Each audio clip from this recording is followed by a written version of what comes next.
पंचदशोऽध्यायः। पुरुषोत्तमयोगः। श्रीभगवानुवाच ऊर्ध्वमूलमधः शाखमश्वत्थम् प्राहुरव्ययम् छन्दांसि यस्य पर्णानि यस्तं वेद स वेदवित् अधश्चोर्ध्वम् प्रसृतास्तस्य शाखा गुणप्रवृद्धा विषयप्रवालाः अधश्च मूलान्यनुसन्ततानि कर्मानुबन्धीनि मनुष्यलोके न रूपमस्येह तथोपलभ्यते नान्तो न चादिर्न च सम्प्रतिष्ठा अश्वत्थमेनं सुविरूढमूलमसङ्गशस्त्रेण दृढेन छित्त्वा ततः पदं तत्परिमार्गितव्यं यस्मिन् गता न निवर्तन्ति भूयः तमेव चाद्यं पुरुषं प्रपद्ये यतः प्रवृत्तिप्रसृता पुराणी निर्माणमोहाजितसङ्गदोषा अध्यात्मनित्या विनिवृत्तकामाः द्वन्द्वैर्विमुक्ताः सुखदुःखसंज्ञैर्गच्छन्त्यमूढाः पदमव्ययं तत् न तद्भासयते सूर्यो न शशाङ्को न पावकः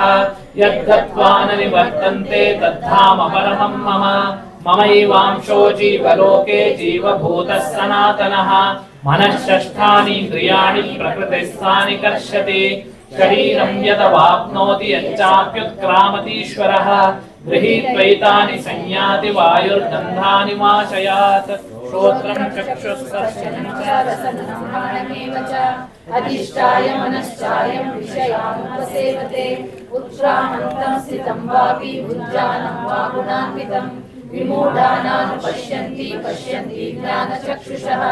यतन्तो योगिनश्चैनं पश्यन्त्यात्मनवस्थितं यतन्तो विगतात्मनो नैनं पश्यन्त्यचेतसः यदादित्यगतं तेजो जगद्भासयतेऽखिलं यश्चन्द्रमसि यच्चाग्नौ तत्तेजो विद्धि मामकम् गामविश्या च भूतानि धारयाम्यहमोजसा उष्णामि चौषधी सर्वा सोमो भूत्वा रसात्मकः अहं वैश्वानरो भूत्वा प्राणिनां देहमाश्रितः प्राणापानसमायुक्ता पचाम्यन्नं चतुर्विधं सर्वस्य चाहं हृदि सन्निविष्टो मत्तस्मृतिज्ञानमपोहनं च वेदैश्च सर्वैरहमेव वेद्यो वेदान्तविदेव चाहं द्वाविमौ पुरुषौ लोके क्षरश्चाक्षरमेव च क्षर सर्वाणि भूतानि भूतस्थोऽक्षर उच्यते उत्तमः पुरुषस्त्वन्या परमात्मे द्विधाकृतः यो लोकत्रयमाविश्याप्यगच्छति ईश्वरः तस्माच्चरं योऽक्षरताप्युत्तमः